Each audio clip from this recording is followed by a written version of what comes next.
Shalom Bapak Ibu Saudara dimanapun kita berada. Terima kasih kepada Tuhan masih diberi kesempatan untuk beribadah kepadanya walaupun secara online. Saudara-saudara, sebelum mendengarkan firman Tuhan, mari kita berdoa terlebih dahulu. Kami datang kepadamu, kami mengucap syukur, kami menyerahkan pemberitaan firman Tuhan ke dalam tangan-Mu ya Tuhan. Engkau buka setiap hati pikiran kami, beri konsentrasi yang baik, supaya firman Tuhan yang kami dengar boleh menjadi berkat, kekuatan untuk menjalani hari-hari kami ke depan. Kau pakai hamba-Mu menjadi saluran berkat pada saat ini. Berfirmanlah dan kami siap mendengarkan. Dalam nama Tuhan Yesus. Amin. Saudara-saudara, renungan firman Tuhan hari ini terambil di dalam 2 Korintus pasal 4 ayat 3 dan ayat yang keempat. Saudara-saudara. Di dalam 2 Korintus pasal 4 ayat 3 dan 4 yang berbunyi demikian. Jika Injil yang kami beritakan masih tertutup juga, maka ia tertutup untuk mereka yang akan binasa, yaitu orang-orang yang tidak percaya, yang pikirannya telah dibutakan oleh ilah zaman ini, sehingga mereka tidak melihat cahaya Injil tentang kemuliaan Kristus yang adalah gambaran Allah. Amin. Judul firman Tuhan hari ini adalah selubung rohani. Bapak Ibu, saya ulang di dalam ayat 3 dan 4 tadi, 2 Korintus. Jika Injil yang kami beritakan masih tertutup, terjemahan ILT, Indonesia Literal Translation, menerjemahkan, jika Injil yang kami beritakan masih terselubung, maka ia tertutup untuk mereka yang sedang binasa, yaitu orang-orang yang tidak percaya, yang pikirannya telah dibutakan oleh ilah zaman ini, sehingga mereka tidak melihat cahaya Injil tentang kemuliaan Kristus yang adalah gambaran Allah. Bapak Ibu Saudara yang dikasihi oleh Tuhan, kita berusia semakin lanjut. Dan salah satu masalah yang dialami usia lanjut adalah penglihatan, saudara, atau mata. Secara umum, banyak orang mengalami atau akhirnya operasi katarak mata. Kenapa? Karena ada selubung, selaput yang menutupi mata sehingga tidak bisa melihat dengan jelas. Kalau masih awal perlu pakai kacamata plus, saudara. Tapi kalau sudah terlalu parah, akhirnya dioperasi. Dan selubung atau selaput itu tentunya sangat mengganggu sehingga tidak bisa melihat dengan jelas, tidak bisa melihat, saudara, dengan tampak yang sesungguhnya. Demikian juga, saudara. Tadi firman Tuhan mengatakan ada selubung yang menutupi. Di situ dikatakan menutupi mata sehingga tidak bisa melihat cahaya Injil, tidak bisa melihat kemuliaan tentang Kristus, tidak bisa melihat Kristus yang adalah gambaran Allah itu. Nah, Bapak Ibu, mari kita renungkan bersama-sama. Selubung yang menutupi, selaput yang menutupi mata secara rohani, hati dan pikiran secara rohani, sehingga tidak bisa mengenal Kristus yang adalah gambaran Allah itu sendiri, yang adalah Allah itu sendiri, saudara-saudara. Apakah itu? Coba kita lihat, saudara. Yang pertama dikatakan apa? Disebutkan yaitu orang-orang yang tidak percaya. Paulus memberitahu kepada jemaat Korintus. Ada orang yang sudah percaya kepada Kristus, ada orang yang belum percaya kepada Kristus. Nah, kondisi orang yang belum percaya kepada Kristus, di situ dikatakan apa, saudara-saudara? Yang akan binasa. Terjemahan lain, ILT menerjemahkan, yang sedang menuju kepada kebinasaan. Saudara, kalau tidak bisa melihat cahaya Injil, masih ditutupi oleh selubung itu tadi atau selaput itu tadi, maka orang itu tentunya, yaitu yang tidak percaya, terus menuju kepada kebinasaan. Saudara, ayat berikutnya mengatakan tadi apa? Pikirannya dibutakan oleh ilah zaman ini. Apa yang dimaksud dengan ilah zaman ini, saudara? Tentunya si jahat atau si iblis itu. Bayangkan, saudara, kalau pikirannya dibutakan, hatinya dibutakan, perasaannya telah tumpul, sehingga tidak bisa memiliki perasaan, apa yang terjadi, saudara? anak bisa membunuh orang tua. Orang tua bisa membunuh anaknya. Suami bisa membunuh istri atau sebaliknya. Bahkan keluarga yang sangat dekat, saudara. Orang itu bisa melakukan perbuatan yang sangat jahat, bisa melakukan perbuatan yang sangat keji. Kenapa? Karena pikirannya dibutakan oleh si jahat. Sehingga dia melakukan perbuatan sesuai dengan keinginan si jahat itu.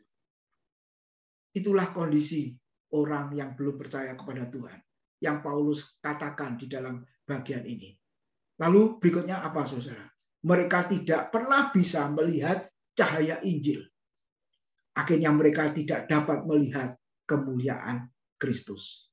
Saudara-saudara, jangan sampai kita yang sudah percaya kepada Kristus masih juga ada selubung yang menutupi kita.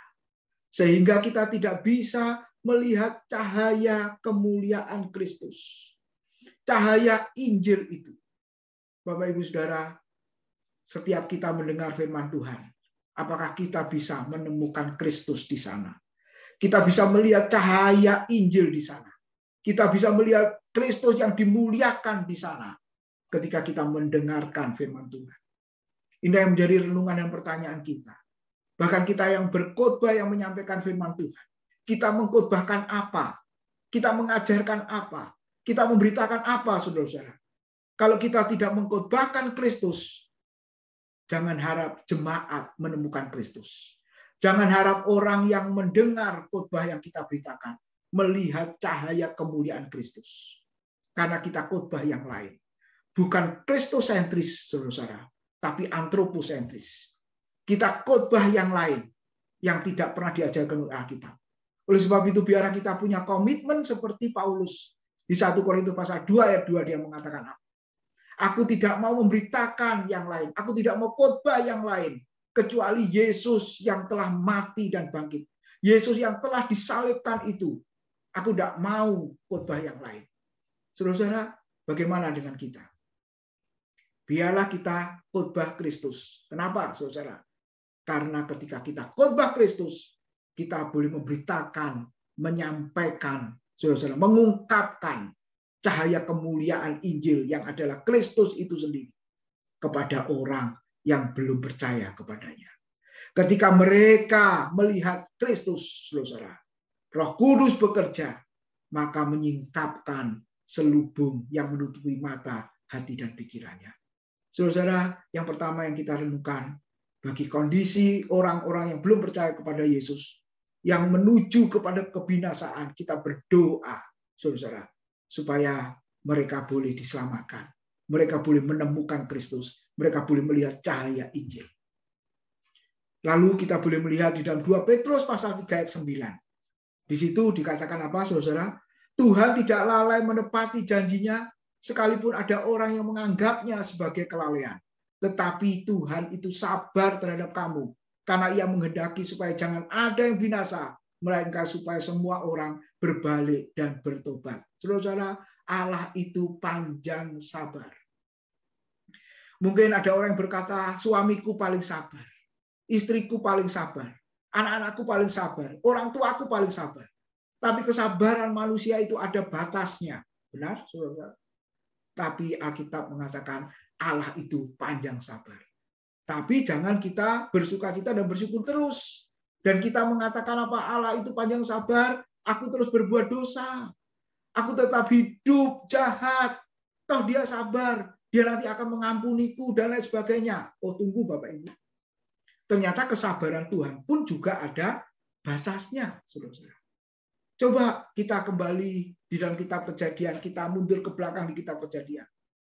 Ketika Tuhan Allah membinasakan manusia generasi Adam, saudara-saudara, ya, dibinasakan dengan air bah.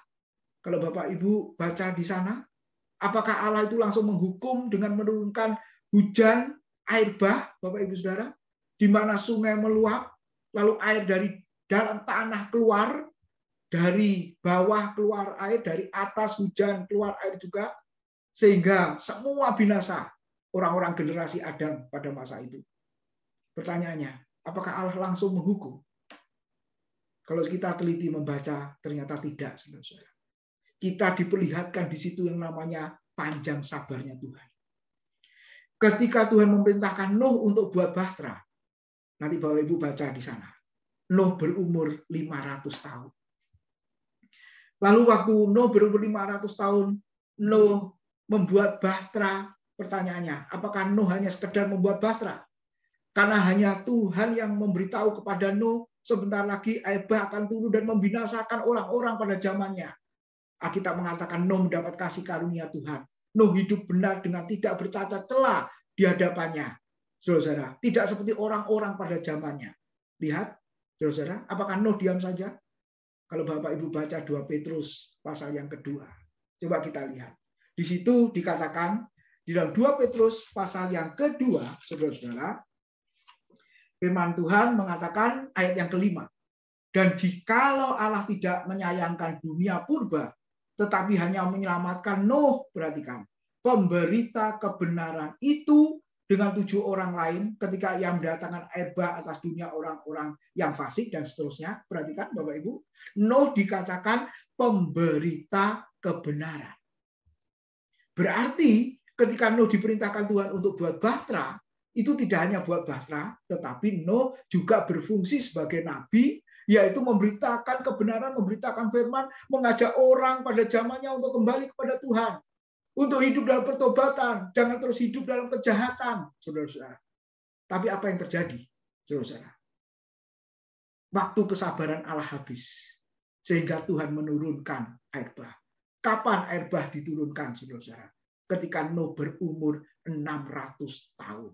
Jadi, Bapak Ibu, panjang sabarnya Allah, berapa lama di situ? Dari Tuhan memerintahkan buat bahtera, sampai air bah turun, ternyata ada waktu lamanya adalah 100 tahun. Dari 500 tahun Tuhan memerintahkan Nuh buat bahtera, lalu selama 100 tahun itu Nuh memberitakan kebenaran, lalu ketika 100 tahun Nuh berumur 600 tahun, barulah hukuman itu dinyatakan. Bapak Ibu, 100 tahun, bukankah itu umur yang Tuhan berikan kepada manusia di bumi ini? Walaupun saudara-saudara sekarang tidak sampai 100 tahun. Ada orang yang meneliti, saudara-saudara, kira-kira orang hidup di dunia ini rata-rata hanya umur 75 tahun, Bapak Ibu. Ya, secara umum seperti itu.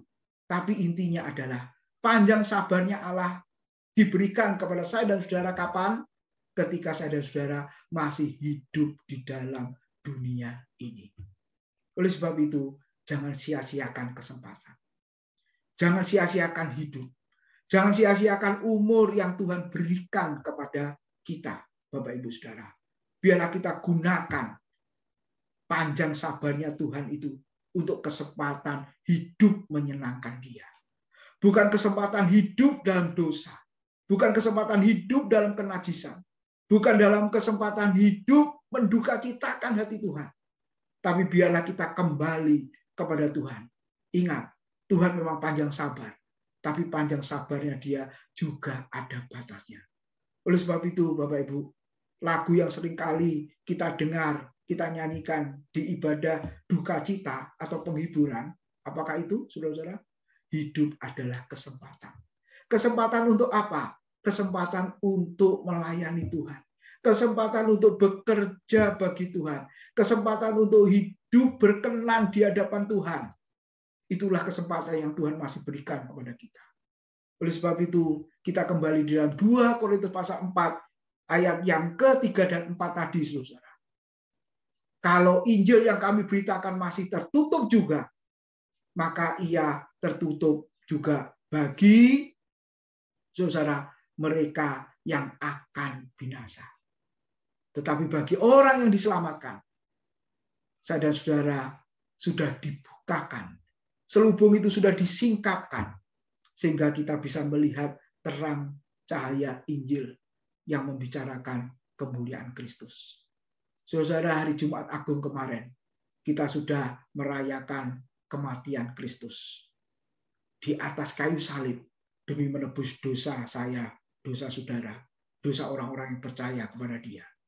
Dan ketika Dia mati, dikuburkan. Pada hari yang ketiga Dia dibangkitkan.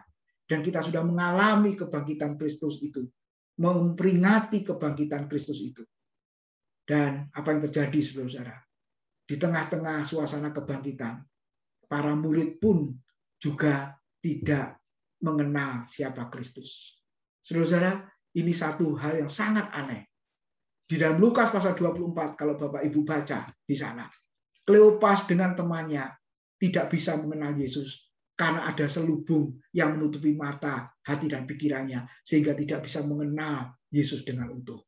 Bapak Ibu, jangan sampai kita sebagai orang percaya yang sudah bersama dengan Tuhan, saudara-saudara, dia ada di samping kita, saudara-saudara, kita akhirnya tidak mengenal Tuhan. Kenapa sampai Kleopas dengan temannya tidak bisa mengenal Tuhan? Karena mukanya muram, karena dia sedih, saudara-saudara. Karena dia juga kecewa. Karena Lukas 24 itu kalau Bapak Ibu baca, di situ dijelaskan apa? Karena mereka berharap, saudara, supaya Mesias itu jangan mati. Inilah kesalahpahaman orang Israel pada umumnya. Bahwa Mesias itu harus hidup, bisa membebaskan bangsa Israel dari penindasan bangsa Roma. Secara politis, saudara, itulah pemikiran mereka.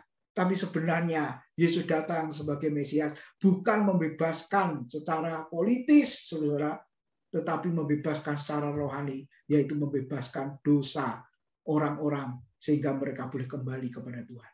Jadi bagi orang yang tidak percaya, dikatakan pikirannya tertutup, dibutakan oleh ilah zaman ini, sehingga melakukan perbuatan kegelapan, melakukan perbuatan yang sangat dibenci oleh Tuhan karena mengikuti keinginan si jahat itu. Itu orang yang belum percaya kepada Tuhan. Tapi bagi orang yang sudah percaya Tuhan, walaupun masih ada selubung karena kekecewaan, karena kesedihan, karena tangisan, sehingga tidak bisa mengenal Tuhan. Demikian juga orang Kristen hari-hari ini mungkin juga kecewa, mungkin juga bersedih, saudara, karena kondisi yang dialami di masa pandemik hampir setahun lebih ini, saudara-saudara, yang dialami. Tapi biarlah sebenarnya Kristus tidak pernah meninggalkan para muridnya. Untuk seketika dia tinggalkan ketika dia mati di atas kayu salib. Tapi setelah dia bangkit, dia masih bersama-sama dengan para muridnya. Bahkan setelah dia naik ke surga, dia curahkan Roh Kudusnya untuk menyertai orang percaya selama-lamanya. Bapak Ibu, sampai kepada kesudahan zaman, kata Tuhan Yesus. Bukankah itu satu penghiburan, satu sukacita yang luar biasa? Oleh sebab itu, di tengah kekecewaan, di tengah kesedihan karena masalah dan pergumulan hidup, biarlah kita terus mengenal Kristus, bahwa dia ada di tengah-tengah kita. Saudara-saudara, apakah ada ayat yang mengatakan bahwa Tuhan itu pernah meninggalkan kita? Kalau kita merenungkan 7 perkataan salib, salah satunya yang diucapkan Yesus di atas kayu salib adalah Eli, Eli, lama sabachthani. Apa artinya, saudara-saudara? Allahku, Allahku, mengapa engkau meninggalkan aku? Lihat, Bapak Ibu, itu satu-satunya ayat yang berlaku bagi Yesus, di mana Yesus sebagai anak Allah ditinggalkan oleh Allah. Kenapa kok sampai Allah meninggalkan Yesus, saudara-saudara? Karena Alkitab mencatat yang mati di atas kayu salib, yang tergantung di atas kayu salib, itu bukan lagi Yesus yang suci, Yesus yang adalah anak Allah, tetapi Alkitab mengatakan sebagai manusia dia dibunuh. Sebagai manusia dia menanggung dosa. Saudara-saudara, banyak orang dosa dan kejahatan, kata Yesaya 53, ditimpakan kepadanya. Pemberontakan orang berdosa ditimpakan kepadanya. Sehingga waktu Yesus di atas kayu salib, Allah yang suci melihat Yesus yang dijadikan berdosa. Melihat Yesus yang najis, melihat Yesus yang dijadikan kotor karena menanggung dosa saya dan saudara. Makanya Alkitab mengatakan Allah meninggalkan dia. Allah yang suci tidak bisa berkompromi dengan dosa. Itu berlaku bagi Yesus. Tapi bagi orang yang percaya, Allah tidak pernah meninggalkan kita. Ibrani pasal 13 mengatakan apa? Aku sekali-kali tidak pernah meninggalkan kamu. Justru saya dan saudaralah yang seringkali meninggalkan Tuhan. Saya dan saudaralah yang seringkali menjauhi Tuhan. Karena dosa dan kejahatan, saudara-saudara, kita jauh dari Tuhan. Kita tidak setia lagi kepada Tuhan. Kita tidak melayani Tuhan. Kita tidak beribadah kepada Tuhan. Tapi biarlah pada hari ini kita boleh kembali kepada Tuhan. Kalau selubung itu sudah disingkapkan, saudara, karena memang hanya Yesuslah yang sanggup menyingkapkannya. Coba kita lihat di dalam 2 Korintus pasal 3, ayat yang terakhir, Bapak Ibu. 2 Korintus pasal yang ketiga, ayat yang ke-18 dikatakan. Dan kita semua mencerminkan kemuliaan Tuhan dengan muka yang tidak berselubung. Dan karena kemuliaan itu datangnya dari Tuhan yang adalah Roh, maka kita diubah menjadi serupa dengan gambarnya ya dalam kemuliaan yang semakin besar. Bapak Ibu, kita boleh lihat, saudara, ayat yang ke-16. Tetapi apabila hati seorang berbalik kepada Tuhan, maka selubung itu diambil daripadanya. Saudara, biarlah kita melihat bagian ini. Kristus yang membuka selubung. Dan ketika saudara-saudara berbalik kepada Tuhan, bertobat, saudara, maka selubung itu disingkapkan. Jadi hanya Kristus, Firman dan Roh Kudusnya yang sanggup menyingkapkan selubung itu. Sehingga kita bisa melihat cahaya kemuliaan Injil yang adalah Kristus adalah gambaran Allah itu sendiri. Amin. Tuhan memberkati. Mari kita berdoa. Terima kasih buat kebenaran firman-Mu ya Tuhan. Di dalam suasana kebangkitan Kristus, biarlah selubung itu Engkau ambil. Jangan sampai kami seperti Kleopas yang mengalami kesedihan, mengalami kekecewaan, sehingga kami tidak bisa melihat Kristus. Biarlah hari ini Tuhan Engkau boleh menyingkapkan, sehingga kami boleh semakin mengenal, semakin mengerti Kristus. Terima kasih, Engkau memberkati jemaat dimanapun berada. Kiranya Tuhan berkati mereka. Terus Kau kuatkan mereka. Terus Kau pelihara mereka. Terima kasih ya Tuhan. Dalam nama Tuhan Yesus, kami sudah berdoa dan mengucap syukur. Amin.